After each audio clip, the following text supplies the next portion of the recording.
विश्ववंदनीय महाकारुणिक तथागत सम्यक संबुद्ध त्यांनी शोधून काढलेला तो सद्धम्माप्रमाणे आचरण करणारा भगवंताचा श्रावक संघ, या 3 महारत्नांना मी त्रिवार पंचांग प्रणाम करतो।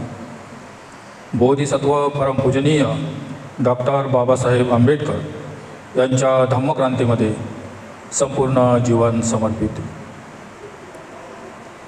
अमावास्या उपसत दिनानिमित्त विहारामध्ये उपस्थित सर्व श्रद्धावंत शील संपन्न धम्म उपासक उपासिका बालक आणि बालिका तुमच्याप्रती मंगलाची कामना करतो।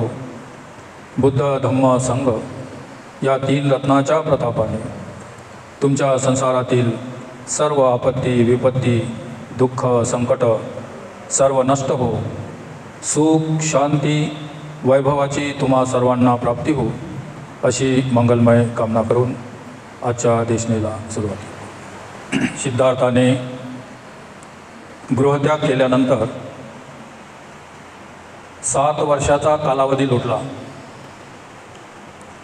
या 7 वर्षामध्ये त्यांचा जो परिवार होता, माता पिता पत्नी मुलं, सगळे त्याचा विचार करत होते, कधी आमची भेट होईल आणि कधी आम्ही त्यांना पाहू, असं त्याच्या परिवाराचं झालं होतं। कारण एखादा सुंदर आज्ञाकारी मुलगा जेव्हा घरून निघून जाते तेव्हा त्या परिवाराची काय अवस्था असते याची कल्पना आपण लोक करू शकता। म्हातारपणामध्ये जे मोहमाया आपल्या अंतकरणामध्ये साठवलेली असते, त्या मोहमायेचा प्रभाव वाढत असते। तरुणपणामध्ये अनेक गोष्टीकडे आपण दुर्लक्ष करत असतो, कारण तारुण्याचा तो मद राहते, त्यामध्ये तो कोण्या गोष्टीला जुमानत नसतो। पण जसा जसा तो तारुण्याचा मद कमी कमी होत जाते आणि वृद्धाश्रमाकडे म्हातारपणाकडे जेव्हा तो वळते तेव्हा तो प्रिय गोष्टीमध्ये व्याकुल होत असते। अनेक प्रिय गोष्टी त्याला आठवत असतात। आयुष्यभर मनुष्य आपल्या कोण्या मित्राची सगळ्या सोयऱ्यांची आठवण काढणार नाही, त्यांच्यापासून दूर राहील, त्यांना पाहणार नाही, त्यांच्यासंग व्यवहार करणार नाही। पण जेव्हा तो मनुष्य म्हातारा होते तेव्हा त्याला खूप जुन्या जुन्या आठवणी, जुने जुने मित्र, जुने जुने नाते रिश्तेदार आठवत असतात आणि कधी त्यांची भेट घ्यावं अशा प्रकारची त्यांची कल्पना असते, त्यांचं चिंतन राहते, म्हातारपणचं चिंतन। हा आता आपला मुलगा, तोही सुंदर आणि आज्ञाकारी, राजाचा राजकुमार, आणि वृद्धाश्रमामध्ये जेव्हा वडील गेले शुद्धोधन राजा, तेव्हा त्यांना त्यांच्या मुलाची फार आठवणी त्यांच्या मनामध्ये साठवत होत्या। आणि जेव्हा मग ते सिद्धार्थ बुद्ध झाले, ऋषीपतन मनामध्ये त्यांनी धम्मचक्र प्रवर्तन केलं। 10 सहस्त्र चक्रवाल त्या चक्रामध्ये प्रकाशित झाले।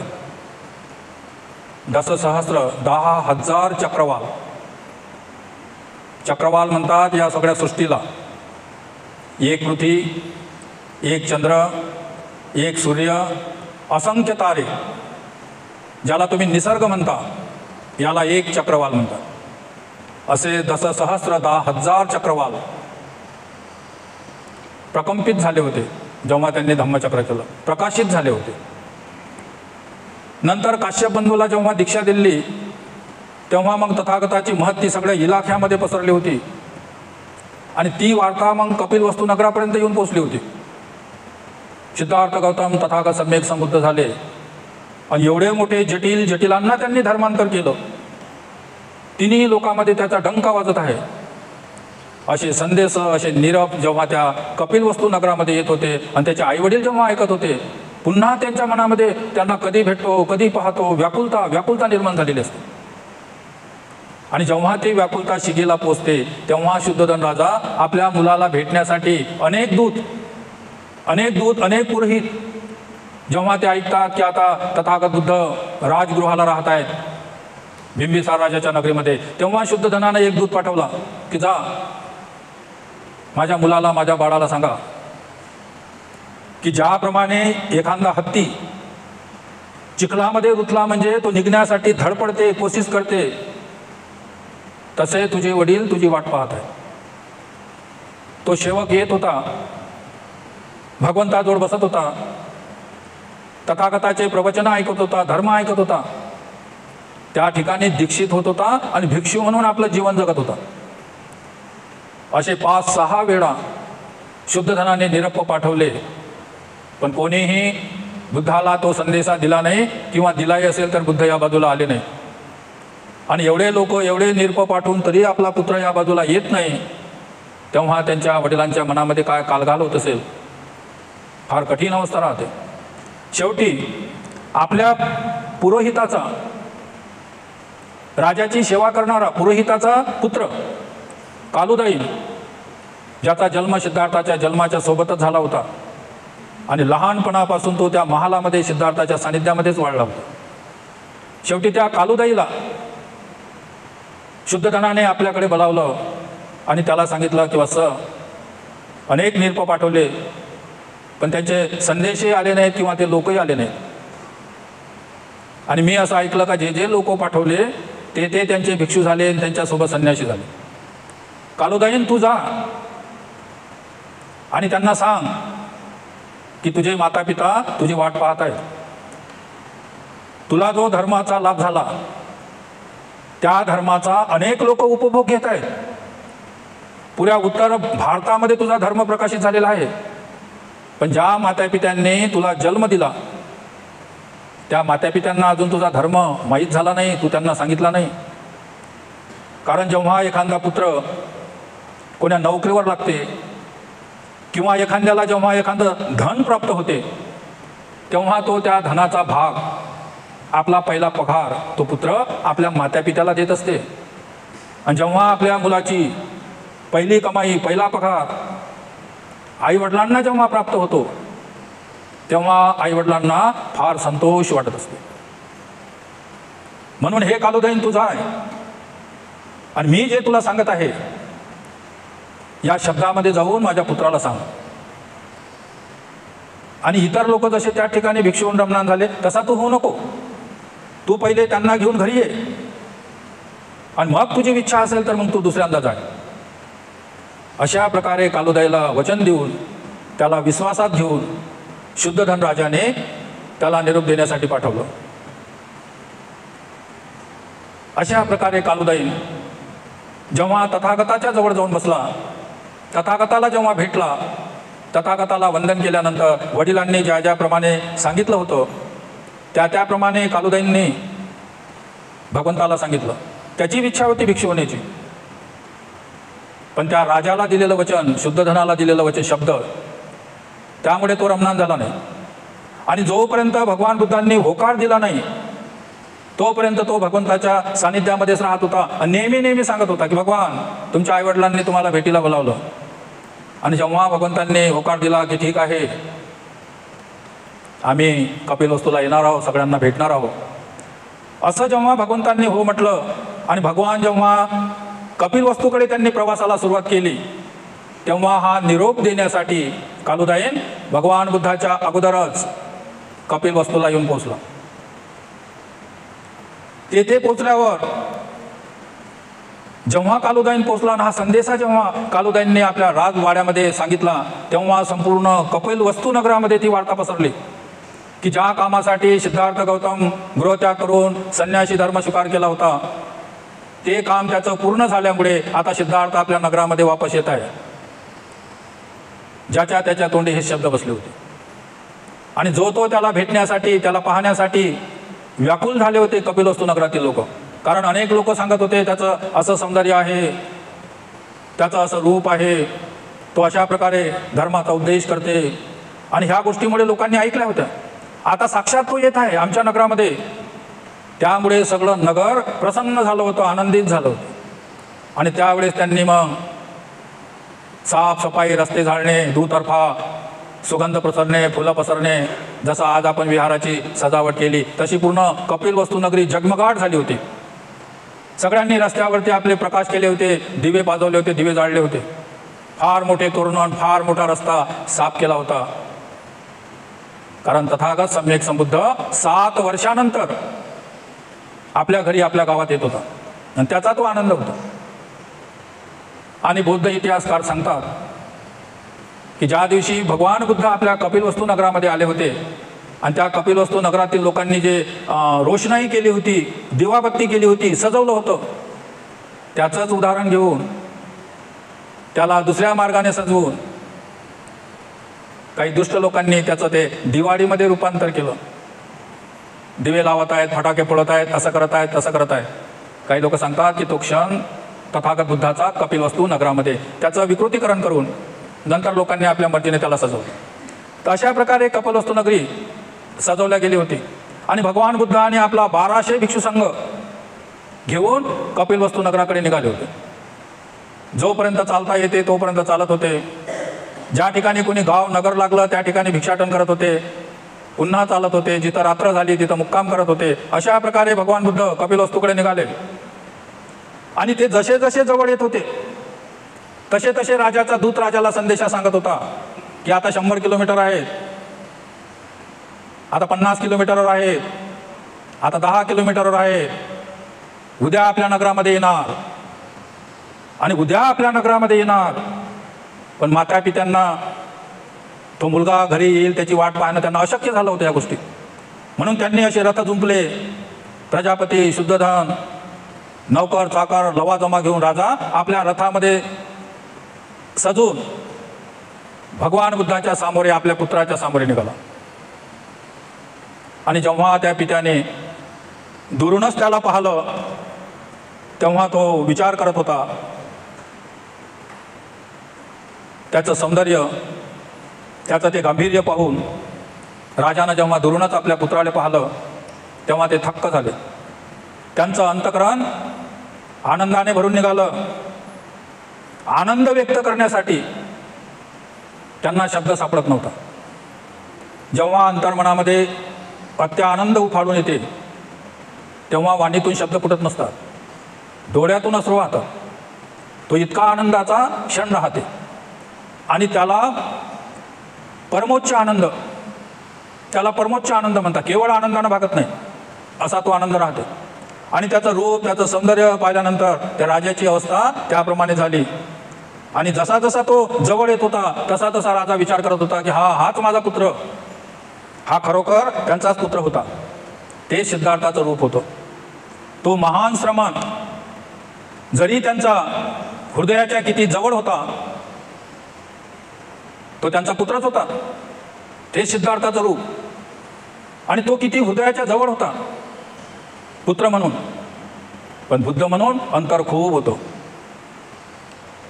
राजाने जेव्हा पाहिलं तेव्हा त्याचा मान, त्याचा सन्मान, त्याची डिग्री, तेव्हा राजाला वाटलं की इथं थांबणं योग्य नव्हे. तेव्हा राजाने आपला रथ थांबवला.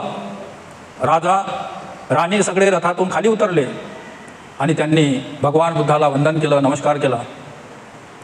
नंतर भगवान बुद्ध जेव्हा त्यांनी नमस्कार केला, खाली उतरला, त्याला वंदन केलं. कारण आपल्या पुत्राचं श्रेष्ठत्व, वडिलाची इच्छा असते की मुलगा आपल्याजवळ आला पाहिजे, आपल्याजवळ बसला पाहिजे, आपण त्याला जवळ घेतलं पाहिजे, आपण त्याची विचारपूस केली पाहिजे असं वाटते वडिलांना. पण त्याचं जे श्रेष्ठत्व होतं ते श्रेष्ठत्व पाहून शुद्धधन खाली उतरला आणि त्या पुत्राकडे पाहत आहे. आपल्या पुत्राला टक लावून पाहत होता. आणि कारण आपल्या पुत्राला पाहिल्याला आता त्याला 7 वर्ष झाली होती आणि आपल्या मुलाला ती 7 वर्षाच्या नंतर पाहत होते. नंतर भगवान बुद्ध आपल्या पित्याच्या समोर बसले. राजा आपल्या पुत्राकडे टक लावून पाहत होता. त्याच्या नावाने हाक मारावी अशी पित्याची इच्छा होती. जसा पूर्वी ते सिद्धार्थ कुठं जात आहे, सिद्धार्थ काय करत आहे वगैरे, त्यांची इच्छा होती की आजही आपण हाक मारायची की सिद्धार्थ ये. पण त्यांच्या मुखातून शब्द निघत नव्हता. आपल्या पुत्राचं नाव घेण्याची शुद्धधन विचार करत होता, पण त्याच्या मुखातून आपल्या पुत्राचं नाव निघत नव्हतं. फार इच्छा होती पण तसे धैर्य त्या राजाला होत नव्हते. म्हणून सिद्धार्थ त्याने आपल्या मनातल्या मनातच आपल्या पुत्राला सिद्धार्था आपल्या पित्याकडे परत ये आणि पुन्हा त्यांचा पुत्र हो असं त्यांच्या अंतर्मनातून ते शब्द ते बोलत होते. परंतु आपल्या पुत्राचा निश्चय पाहून आता आपला पुत्र कधीच आपला पुत्र होणार नाही या आशेमुळे शुद्धोधन राजा आनंदामध्ये दुःख आणि दुःखामध्ये आनंद मानत होता. कारण पुत्र आपल्या समोर आहे याचा आनंद, पण हा कधीच आपल्या घरी येणार नाही याचं त्यांना दुःख होतं. म्हणजे आनंदात दुःख आणि दुःखात आनंद शुद्धोधन मानत होता आणि सिद्धार्थाच्या इकडे टकटक असा या पद्धतीनं पाहत होता. अशा प्रकारे शुद्धोधनाने मनामध्ये की माझं हे जे राज्य आहे तुच्छ, हे राज्यही तुला देऊन टाकावं असं वाटते, पण तुला त्या राज्याचं आता काय, अशा प्रकारे पिता पुत्र आपल्या मनातल्या मनात म्हणत होते. आणि हे राजाचं हृदय जाणून अंतकरण जाणून तथागत राजाला म्हणाले की राजाचं अंतकरण फार प्रेमानं भरलेलं आहे. आपल्या पुत्राबद्दल त्यांना दुःख होत आहे ही गोष्ट मी जाणतो, पण ज्या पुत्राला आता आपण मुकला, आता हा पुत्र तुमचा कधी होणार नाही. पण तुमच्या मनात पुत्राबद्दल जी इच्छा आहे, तुम्ही जर या आपल्या राज्यामध्ये जेवढे काही पुत्र आहेत, मुलं आहेत, मुली आहेत, त्या सर्वांना तुम्ही आपला पुत्र माना, मुली समान माना. जेवढी माया तुम्ही तुमच्या पुत्रावर करता तेवढीच माया तुम्ही दुसऱ्या पुत्रावर करा. म्हणजे सिद्धार्थापेक्षा चांगले ही मुलं पुत्र तुम्हाला लाभतील. म्हणून हे राजा, तू आपल्या पुत्राचा मोह टाकून दे आणि सगळ्या जनतेवर प्रजेवर पुत्रासारखं प्रेम कर. म्हणजे तुला शाश्वत आनंद तुझ्या जीवनामध्ये प्राप्त झाल्याशिवाय राहणार नाही. आपल्या पुत्राची ते बुद्धवाणी ऐकून राजा शुद्धोधन आनंदाने बेहोश झाल्यासारखा झाला आणि आपले हात घट्ट आवडून आणि नेत्रांनी तो उद्गारला की अद्भुत परिवर्तन आहे. त्याच्या मनामध्ये दुःख वेगळी होता की आपला पुत्र आता आपला होणार नाही, पण आपला पुत्र किती श्रेष्ठ आहे, देव आणि माणसाचं कल्याण करणार आहे. हा जर घरात राहिला असता तर ह्या गोष्टी शक्य झाल्या नव्हत्या. त्यानं गृहत्याग केला म्हणूनच ह्या गोष्टी शक्य झाल्या, असाही विचार कधी कधी राजाच्या मनामध्ये येत होता. आणि अशा प्रकारे राजा आणि पुत्र यांच्यामध्ये संवाद झाला आणि शेवटी तथागत सम्यक संबुद्ध आपल्या अरण्यामध्ये ते मुक्कामाला गेले आणि राजा आणि राजाचा परिवार आपल्या नगराकडे परतला. का संध्याकाळ झाली, तथागत बुद्ध आणि भिक्षुसंघ अरण्यामध्ये आज रात्रीला विश्राम करणार आहे आणि उद्या सकाळी आपल्या घरीच येतील. कारण पित्याची इच्छा, पित्याचा धर्म, आपला पुत्र एवढ्या दुरून आपल्याला भेटायला आला तर तो उद्या आपल्या घरीच येणार आहे, कुठं जाईल. म्हणून राजा आपल्या घरी परतला. तथागत सम्यक संबुद्ध आणि त्यांचा भिक्षुसंघ दुसऱ्या दिवशी सकाळी चिवर परिधान करून हातामध्ये भिक्षापात्र घेऊन जेव्हा त्यांनी कपिलवस्तू नगरामध्ये प्रवेश केला तेव्हा ते एका घरामध्ये भिक्षा मागत फिरत होते. कारण भोजनाचा वेळ झालेला होता आणि शुद्धोधनाने भोजनाचं निमंत्रण दिलं नव्हतं. कारण शुद्धोधनाला तो धर्मच माहीत नव्हता. त्यांना वाटलं आपला पुत्र 7 वर्षानंतर आला तर आपल्या घरीच येईल. पण बुद्ध आणि त्यांच्या भिक्षुसंघाची जे रीत आहे, तो धर्म आहे, त्यांना माहीत नसल्यामुळे ते घरी जाऊन त्यांनी आपल्या भोजनाची सर्व सिद्धता करून ठेवली. पण निमंत्रण न मिळाल्यामुळे त्यांनी आपलं भिक्षापात्र उचललं आणि नगरामध्ये चारिकेसाठी निघाले. लोक सगळे सिद्ध भगवान बुद्धाची वाट पाहत होते. 7 वर्षानंतर आपला राजपुत्र नगरामध्ये येत आहे. आणि जेव्हा राजपुत्र नगरामध्ये आला तर त्याच्या अंगावरती जाडे भरडे कपडे, हातामध्ये मातीचं भिक्षापात्र आणि एका घरी जाऊन तो भिक्षा मागत आहे. त्यांचे भिक्षुसंघ एका लाईननं भिक्षाटन करत आहे, चारिका करत आहे. ज्या हाताने त्याने नगरामध्ये दान दक्षिणा वाटल्या त्याच नगरामध्ये हातामध्ये पात्र घेऊन भगवान बुद्ध भिक्षा मागत आहे. ही वार्ता जेव्हा राजाच्या दरबारी पोहोचली तेव्हा राजा ज्या वस्त्रानिशी होता, कारण राजा राजदरबारामध्ये बसते तेव्हा त्याचे वस्त्र, त्याचे अलंकार वेगळे राहतात. माणूस जेव्हा ऑफिसमध्ये ड्युटीवर जाते तेव्हा त्याचे अवतार, कपडे, लत्ते सगळे अलग राहतात. आणि जेव्हा तो घरी असते तेव्हा त्याचे कपडे, राहणीमान ते अलग असते. आणि जशी ही वार्ता शुद्धोधनानं ऐकली की आपला पुत्र नगरामध्ये आला, हातामध्ये भिक्षापात्र घेऊन गावामध्ये भिक्षा मागत आहे, ही वार्ता ऐकल्याबरोबर तो ज्या स्थितीमध्ये होता, पायामध्ये चप्पल नाही, डोक्यामध्ये मुकुट नाही, तसाच तो राजा ज्या हालतमध्ये होता एकदम भगवान बुद्ध आणि त्यांच्या भिक्षुसंघाच्या समोर जाऊन पोहोचला. हे विचित्र ऐकू. आणि जेव्हा बुद्धाच्या समोर गेला तेव्हा शुद्धोधन राजा म्हणते की पुत्रा, 1 ते 7 वर्षाच्या नंतर तू पहिल्यांदा गावामध्ये आला, ते आता तू माझा पुत्र होणार नाही हे मी नक्की जाणतो, पण तू हातामध्ये भिक्षापात्र घेऊन तू नगरामध्ये, माझ्याच नगरामध्ये भिक्षा मागत आहेस, तर तू माझ्या कुळाला काळीमा फासत आहेस. तू माझ्या कुळाला काळीमा का फासतोस? तुला आणि तुझ्या भिक्षुसंघाला मरेपर्यंत मी पालन करीन, एवढी संपत्ती माझ्या घरी आहे, हे तुला माहीत नाही काय? तू माझ्या कुळाला अशी कालिमा का फासत आहे? तेव्हा भगवान म्हणतात की महाराज, ही माझ्या संघाची प्रथा आहे.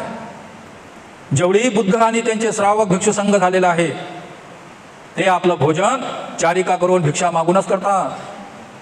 जर कोणी आमंत्रण निमंत्रण स्वीकार केलं असेल तेव्हाच ते कोणाच्या घरी जातात, नाही तर हातामध्ये भिक्षापात्र घेऊन ते चारिका मागत राहतात, भिक्षाटन करतात. हे माझ्या संघाची प्रथा आहे. आणि तुम्ही जे म्हणत आहे हे तुमच्या कुळाची प्रथा आहे, तुझ्या राजाच्या कुळाची प्रथा आहे. आपल्या घरचा पाहुणा आपल्याच घरी येईल आणि आपल्याच घरी जेवण करेल, हे तुमच्या कुळाची प्रथा आहे. आणि भोजनदान निमंत्रण आमंत्रण न येता हातामध्ये पात्र घेऊन भिक्षाटन करणे हे माझ्या कुळाची प्रथा. महाराज, आमचे सर्व बुद्ध आणि भिक्षू असेच करतात, हीच आमची प्रथा आहे. तेव्हा राजा म्हणते, पण हे कसं शक्य आहे? अन्नासाठी भिक्षा मागणाऱ्यापैकी तू नाहीस, कारण तू माझ्या वंशाचा आहेस, माझा राजपुत्र आहेस. भिक्षा मागणाऱ्यापैकी तू नाहीस. तेव्हा भगवान म्हणतात की होय महाराज, आपण राजाचे वंश आहोत असे तुम्ही आणि तुमच्या पूर्वजनांनी वाटल्यास असं म्हणावं. आम्ही राजाचे वंशज आहोत असं तुम्ही किंवा तुमच्या पूर्वजनांनी किंवा तुमच्या परिवारांनी असं म्हणावं, पण मी असा म्हणू शकत नाही, कारण मी बुद्धाचा वंशज आहे, बुद्धाचा पुत्र आहे. आणि आमच्या संघाची ती प्रथा आहे, आपला भिक्षेवरच निर्वाण केला पाहिजे. त्यामुळे शुद्धोधन निवृत्त झाला.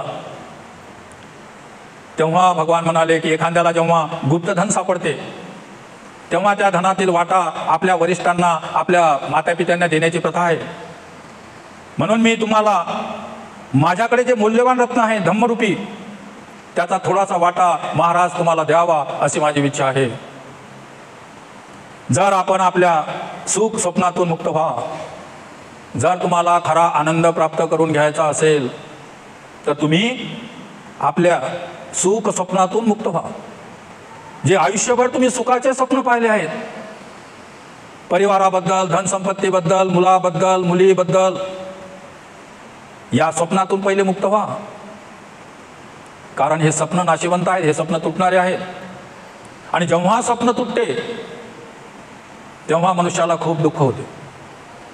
हे एका पुत्राचं वडिलाला उपदेश आहे, एका बुद्धाचा व्याकुळ झालेल्या राजाला उपदेश आहे. तुम्हाला जर जीवनामध्ये सुखी जीवन जगायचं असेल तर सगळ्यात पहिले तुम्ही जे स्वप्न रंगवले पाहिले, मुलाबद्दल, मुलीबद्दल, अमक्याबद्दल, याच्यातून पहिले मुक्त व्हा. आपल्या स्वप्नातून मुक्त व्हा आणि आपले अंतकरण सत्यासाठी उघडे करा. आहेत सत्य अनंत, ती पूर्ण आकलन करण्याची. तुम्ही जे डोळ्याने पाहता, तुम्ही जे कानाने ऐकता किंवा तुम्ही जे जीवनामध्ये जे अनुभवता, केवळ तेच सत्य नाही, अजून अनंत सत्य आहेत. एकाच सत्य समजून त्यालाच पकडून बसू नका. अनंत सत्य आहे, त्याचाही स्वीकार करा. आपलं हृदय, आपलं अंतकरण सत्यासाठी उघडे करा आणि सदाचरणाचा उत्साह मनामध्ये बाळगा. सदाचरणाच्या मार्गाने लागा. पाप कर्म अजिबात करू नका. सदाचारी जीवन जगा, सदाचरणाच्या मार्गाने लागा. आणि असं जर आपण केलं तर आपल्याला शाश्वत असा आनंद प्राप्त झाल्याशिवाय राहणार नाही. जर सुख स्वप्नामध्येच रममाण होत असाल, माझा पुत्र, आणि जेव्हा तो पुत्र आपल्यापासून दूर जाते किंवा विचित्र वागते तेव्हा आईवडिलांना खूप मोठा आघात होत असते. आपले सजवलेले स्वप्न जेव्हा तुटत असतात तेव्हा फार दुःख होत असते. म्हणून अति स्वप्न उराशी बाळगून ठेवू नका. आपलं अंतकरण सत्यासाठी उघडं करा आणि सदाचरणाच्या मार्गाचा अवलंब करा. माझा पुत्र पालन पोषण करेल किंवा माझी धनसंपत्ती माझी रक्षा करेल, या विचाराने अनेक लोक धन संग्रह करतात, आयुष्यभर खर्च करतात धन संग्रह करण्यासाठी. आणि धन संग्रह झाला का ते नष्ट होऊ नये, त्याला चोरून नेऊ नये, आपल्या नातेवाईकांनी हिसकून घेऊ नये म्हणून त्याला गाळून ठेवतात. आज जसे तुमचे बँक आणि लॉकर आहेत, तेव्हा त्यावेळेस तसं नव्हतं. आपलं धन सुरक्षित राहावं म्हणून लोक जमीनच्या अंदर गड्डा करून धनाला गाळून ठेवत होते. कधी कधी पाण्याच्या खाली गड्डा करून धन गाळून ठेवत होते, म्हातारपणे सुरक्षित राहण्यासाठी. कोणी कोणी हे पुत्र, हे संतती माझी सुरक्षा करीन, माझी रक्षा करीन म्हणून संतती वाढवत होते, मुलाबाळाला जन्म देत होते. परंतु ते लपून ठेवलेलं धन कधी कधी व्यक्ती ते जागाही विसरते. कधी कधी नाग लोक त्याला चोरून घेऊन जातात. कधी कधी ते जळून खाकही होते. कधी कधी त्याची जागाही बदलते. जशी धनाची कधी कधी जागा बदलते, तसे या पुत्राचेही कधी कधी विचार बदलतात. म्हणून संपत्ती आणि संतती तुम्हाला सुरक्षित ठेवली याची काही गॅरंटी नाही, याची गॅरंटी नाही. आणि त्याच्या भरोशावर जास्त विसंबून राहूही नका. अनेक लोक त्याच भरोशावर विसंबून राहतात. लाखो रुपये नोकरी करतात, 50,000चं पेन्शन कमावतात आणि हे धनसंपत्तीच मला सुरक्षित ठेवील किंवा माझा पुत्रच मला सुरक्षित ठेवील, त्याच्याच भरोशावर बसतात. धम्म मार्ग जाणत नाहीत, पूजापाठ करत नाहीत, दान धर्म करत नाहीत, कोणाचं मदत करत नाहीत, विहाराकडे वळत नाही. नोकरी धंद्यावाले विहाराकडे वळणारे 1% लोक असतील, ते धर्मापासून दूर जात असतात. कारण पैसा, संतती आणि संपत्तीलाच ते महत्त्व असते. आणि त्यामुळे जेव्हा संपत्ती हिरावून घेतल्या जाते किंवा संतती आपल्यापासून दूर जाते, तेव्हा मात्र फार पस्तावाची अधोगतीची वेळ येते. अशी वेळ आपल्यावर येऊ नये. बुद्ध आपल्या वडिलांना सांगत आहे, शुद्धोधन राजाला, हे तुम्हा लोकांना समजून घ्यायचं आहे. अशी वेळ आपल्यावर येऊ नये म्हणून आपलं अंतकरण सत्यासाठी उघड करा. जेवढी मदत कोणाला करता येते इतरस्त करा. सदाचरणाच्या मार्गाचा अवलंब करा. धम्म मार्गावर या. पूजा करा, वंदना करा, ध्यान करा, धर्म करा. असं जर केलं तर तुम्हाला शाश्वत आनंद प्राप्त झाल्याशिवाय राहणार नाही. अशा प्रकारे बुद्धाने आपल्या वडिलांना जेव्हा धर्म सांगितला शुद्धोधनाला, तेव्हा शुद्धोधनाने ते शांतपणाने ऐकलं आणि ते बुद्धाला, भगवंताला म्हणाले की बाळ, तू जो म्हणतोस त्याप्रमाणे मी वागण्याचा प्रयत्न करेल, पण तुम्ही आता जे चारिका करू नका, हे बंद करा आणि घरी चला. घरी भोजनाची तयारी झालेली आहे. आणि नंतर मग तो भिक्षू संघ त्या ठिकाणाहून वळून राजाच्या दरबारी भोजनासाठी निघून गेला. राजाच्या महालामध्ये पहिलेच पूर्व तयारी झालेली होती. सगळे लोक बुद्धाचं स्वागत करण्यासाठी त्या ठिकाणी त्यांनी व्यवस्था केली होती. भगवान बुद्ध आणि त्यांचा भिक्षू संघ जे आसन त्यांनी ठेवलं होतं, त्या आसनावरती ते विराजमान झाले आणि सर्वांचं भोजन, दान वगैरे, दानाचं अनुमोदन झाल्यानंतर मग सगळे काके, चुलते, जे जे काही त्यांच्या परिवारातील लोक असतील ते एक एक करून येत होते. भगवंताला वंदन करत होते, त्यांच्याजवळ विचारपूस करत होते, त्यांच्याजवळ बसत होते आणि बाजूला जात होते. सगळे लोक आले होते, पण यशोधरा आणि राहुल हे दोघं आले नव्हते. आणि भगवान बुद्धाची नजर त्यांनाच शोधत होती. काही सगळा परिवार मला भेटला, पण यशोधरा आली नाही, तो राहुल आला नाही, कारण 7 वर्ष झाले होते त्यांचा वियोग व्हायला. आणि त्या राजाने संदेशही पाठवले होते यशोधरेच्या महालामध्ये की बुद्ध आलेले आहेत, भेटीला या. आणि तेव्हा तिनेही त्यांना निरोप पाठवला होता की त्यांना जर माझा काही मान ठेवायचा असेल तर ते माझ्या महालामध्ये येऊन मला भेटतील. अशा प्रकारे तिनेही निरोप पाठवला होता. जेव्हा भगवंतांनी पाहिलं की यशोधरा आणि राहुल आता आला नाही, तेव्हा भगवान बुद्ध उठले आणि यशोधराच्या दालनाकडे निघाले. पण त्यांनी सोबत आपला उजवा हात आणि डावा हात समजणारे धम्मसेनापती सारीपुत्त आणि मोगलायन यांना सोबत घेतलं की सारीपुत्त, मोगलायन, तुम्ही माझ्यासोबत चला, मला यशोधरेला भेटायचं आहे. मी मुक्त आहे. संसारी जीवनाच्या सर्व मोहपाशापासून मी मुक्त आहे, पण यशोधरा मुक्त नाही. 7 वर्षाचा कालावधी हा फार असतो. आणि 7 वर्षानंतर जेव्हा ती आपल्या प्रिय पतीला भेटते, तेव्हा ती काही विचित्र वागणूक करू शकते, विचित्रप्रमाणे वागू शकते. तेव्हा तुम्ही फक्त माझ्यासोबत चला, पण तिच्या आडवे जाऊ नका. तिला जसं करायचं आहे त्या पद्धतीनं करू द्या. कारण दुःखाचा बाण कधी कधी रडल्याने कमी होत असते, आणि तो बाण जर रोखून ठेवला तर कधी कधी त्याचे परिणाम भयानक होत असतात. हे तथागत जाणतात. म्हणून त्यांनी आपल्या 2 शिष्याला सोबत घेतलं आणि ते यशोधरेच्या महालामध्ये गेले. आणि जसे ते महालामध्ये गेले, यशोधरेने जेव्हा तथागत सम्यक संबुद्धाला पाहिलं तेव्हा ते विसरली. हे कोणी तथागत आहेत की सम्यक संबुद्ध आहेत की देव आणि माणसाचे शास्त्र आहेत, ते सगळे विसरले. कारण तो धैर्याचा जो बंधारा असते जेव्हा ते फुटते तेव्हा यशोधरा सरळ भगवंताकडे आली आणि भगवंताच्या पायाजवळ बसून तिनं घट्ट मिठी त्याच्या पायाला मारली आणि पायाला पकडून ती रडत होती. जेव्हा तिच्या लक्षात आलं का इथं एकटा सिद्धार्थच नाही, अजूनही कोणी आहे, तेव्हा ती शर्मेनं उभी राहिली आणि पाहते तर तिचे सासरे शुद्धोधन राजा सुद्धा तिच्या मागे मागे चालले होते भगवंताच्या, आणि आपले सासरे या ठिकाणी उभे आहे. हे जेव्हा तिनं पाहिलं तेव्हा ते लज्जेनं थोडीशी बाजूला झाली. तेव्हा शुद्धोधन राजा भगवंताला म्हणते की भगवान, यशोधरेच्या वतीने मी तुम्हाला क्षमा मागतो. कारण जेव्हा तिनं ऐकलं की आपल्या पतीनं डोक्याचं मुंडन केलं तेव्हा तिनेही आपल्या डोक्याचं मुंडन केलं. हे काही भावावेशामुळे घडलं नाही, हा अतिरेक नाही, हा यशोधरेचा त्याग आहे. कारण तिनं जसंही ऐकलं की तुम्ही मुंडन केलं तेव्हा तिनेही मुंडन केलं.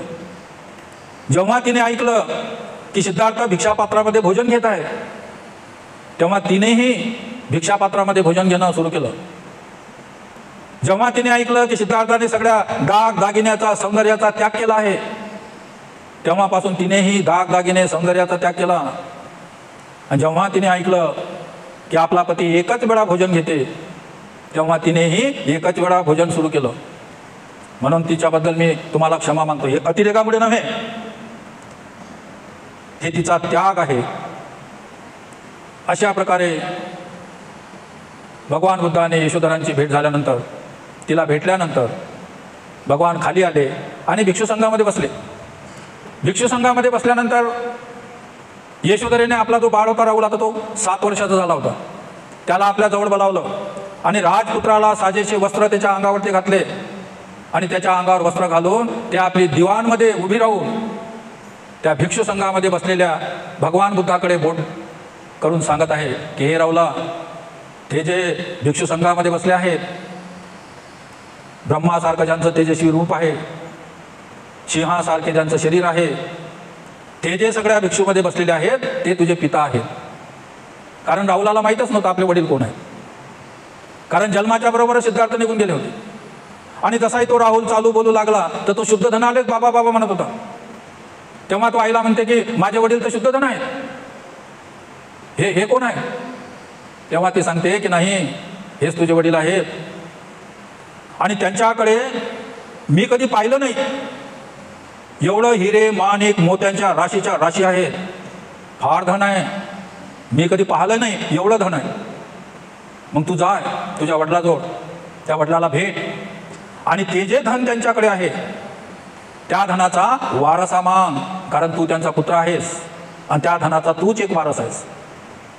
म्हणून तो राहुल साजेचे कपडे घालून भगवान बुद्धाच्या समोर आला आणि त्यांच्या समोर उभा राहून म्हणते की तुम्हीच माझे पिता आहेत ना? श्रमणा, तुझी छाया देखील किती आनंदमय आहे, म्हणजे तुझ्या जवळ जे मी उभा आहे किती आनंदमय छाया आहे. तेव्हा भगवंतांनी आपल्या पुत्राला पाहिलं. नंतर भिक्षू संघ उभा राहिला आणि भगवंत समोर आणि भिक्षू संघ त्यांच्या मागे मागे बाहेर जाण्यासाठी निघाला. तर हा राहुलही भगवान बुद्धाच्या मागे मागे चालत गेला, कारण त्याच्या आईने वारसा हक्क मागायचा सांगितला होता. आणि हा मुलगा जसा जसा त्या वडिलाच्या मागे मागे जात होता, आईलाही आनंद होत होता की माझ्यामुळे नाही थांबले, माझ्या सासू सासऱ्यामुळे नाही थांबले, तर या पुत्रामुळे तरी ते मागं पलटतील असा काही विचार असेल. आणि जेव्हा आपला नातू वडिलाच्या मागं जाऊन त्यांच्या आडवा होऊन जेव्हा हात पसरून त्यांना आपला वाटा मागत आहे, तर पहिले माझा हिस्सा द्या, नंतर तुम्हाला कुठं जायचं तर जा, तेव्हा त्या राजांनाही आनंद झाला असेल, कौतुक येत असेल. तेव्हा भगवान बुद्ध सारीपुत्राकडे पाहतात आणि म्हणतात की सारीपुत्र, माझा पुत्र धनाचा वारसा मागत आहे. हे जे नाशिवंत धन आहे, धन संपत्ती सोने रुपे चांदी, हे नाशिवंत धन मी त्याला देऊ शकत नाही, कारण जे धन मी सोडून दिलं अनित्य म्हणून, नाशिवंत म्हणून, ते धन मी माझ्या पुत्राला देणार नाही. पण माझ्याकडे जे धन आहे त्या धनाचं पालन करण्याची क्षमता जर या पुत्रामध्ये असेल तर मग मी, माझ्याकडे खूप धन आहे, मी त्याला देऊ शकतो. आणि तेव्हा भगवान त्या राहुलाला विचारतात की माझ्याकडे जे धन आहे ते सांभाळण्याची, त्याची जतन करण्याची तुझी जर पात्रता असेल तर मी तुला ते धन देतो. तेव्हा राहुल म्हणाला की होय, मला ते धन द्या, मला त्या धनाचा वारसा व्हायचा. तेव्हा भगवान म्हणतात मग तुला हे डोक्याचे मुंडन करावं लागेल, हे वस्त्र काढावं लागेल, पितवस्त्र धारण करावं लागेल, आमच्या संघामध्ये सामील व्हावं लागेल, तेव्हाच्या संपत्तीचा वारसा तुला मिळेल. तेव्हा राहुल म्हणाला की होय, माझी तयारी आहे. आणि तेव्हा भगवंतांनी सारीपुत्राकडे पाहिलं, म्हणजे सारीपुत्र, राहुलाला दीक्षित करा. आणि मग राहुलाला दीक्षित करण्यात आलं. आईला आणि राजाला आणि राणीला वाटलं असेल का राहुल आपला वडिलाचं मन परिवर्तन करू शकेल. पण जेव्हा राहुलही दीक्षित झाला, आपला मुलगा गेला तो गेलाच, पण आपला जो नातू होता आता तोही गेला, हे ऐकून त्यांना फार दुःख झालं, अजून दुःख झालं. आणि आपण कधी कधी यशोधरेलाही वाटलं असेल की फालतू त्याला वारस हक्का मागासाठी मी त्याच्या मागे लावलं. पण दीक्षा झाल्यानंतर मग मागे पलटणं शक्य नसते, कारण राहुल जरी बाळ असला तरी तो बुद्धाचा पुत्र असते. बुद्धाचे 3 पुत्र असतात, एक कायिक पुत्र राहते, एक वाचिक पुत्र राहते आणि एक धार्मिक पुत्र राहते. कायिक पुत्र म्हणजे ज्याला ते आपल्या शरीरातून जन्म देतात, जसे की राहुल. वाचिक पुत्र म्हणजे त्यांचा धर्म ऐकून ऐकून जे अहर्तपदी पोचतात, ते त्यांचे वाचिक पुत्र. आणि त्यांचे मानसिक जे पुत्र असतात ते मानसिक पुत्र असतात, बोधिसत्व. बोधिसत्व बुद्धाचे मानसिक पुत्र असतात. म्हणून बोधिसत्वाचं जे बल असते ते फार मोठं असते. आपल्याला बाबासाहेब माहीत आहे, पण आपल्याला बोधिसत्व माहीत नाही. आपण म्हणतो बाबासाहेब बोधिसत्व, पण त्या बाबासाहेबाचा अर्थ आणि बोधिसत्वाचा अर्थ आपल्याला समजत नसतं. अनेक लोकांना समजत नाही, अडाण्याची गोष्ट नाही करत नाही, फार कठीण अवस्था असते ते आपण साधारण लोक जाणू शकत नाही. अशा प्रकारे राहुला भिक्षू संघामध्ये सामील झाला आणि त्यांचा जो पहिले आनंद होता, त्यांच्या मनामध्ये जो उत्साह होता, ते भिक्षू संघामध्ये सामील झाल्यामुळे त्यांचा फार हिरमोड झाला. आणि शेवटी शुद्धोधन भगवान बुद्धाजवळ आले आणि बुद्धाला म्हणतात की भगवान, माझी आता पित्याची एक गोष्ट ऐका, जोपर्यंत कोणालाही त्याच्या आई वडिलांची संमती मिळत नाही तोपर्यंत कोणालाही दीक्षा देऊ नका. आणि हे आपल्या राजाचे शब्द बुद्धाने जेव्हा ऐकले तेव्हापासून जेव्हा त्यांनी विनय बनवले 227, त्याच्यामध्ये या विनयाला सामील करून घेतलं. परिवाराची संमती असल्याशिवाय कोणाला भिक्षू बनवता येत नाही. अशा प्रकारे आपल्या परिवाराला भेटल्यानंतर भगवान बुद्ध आपल्या वनामध्ये, जंगलामध्ये निघून गेले. त्यानंतर शाक्य लोकांनी भगवंताचं कसं स्वागत केलं, त्यावेळेस शाक्य संघामध्ये काय चालू होतं. जसं पहिले सिद्धार्थानं गृहत्याग केला तेव्हा जसे 2 पार्ट्या तयार झाल्या होत्या, तशाच पार्ट्या याही वेळेस होत्या. जे लोक त्यांच्या बाजूने होते ते आजही बाजूने होते, आणि जे लोक बुद्धाचे त्यावेळेस सिद्धार्थाचे विरोधक होते ते आजही ते विरोधकच होते. नंतर भगवान काही दिवस त्या ठिकाणी थांबले आणि नंतर त्या शाक्यांनी कसं स्वागत केलं आणि त्यानंतर भगवान कधी तिथून निघाले, हा जो विषय आहे तो आपण उद्या पाहणार आहोत. आजचं पठण आपण या ठिकाणी थांबवणार आहोत.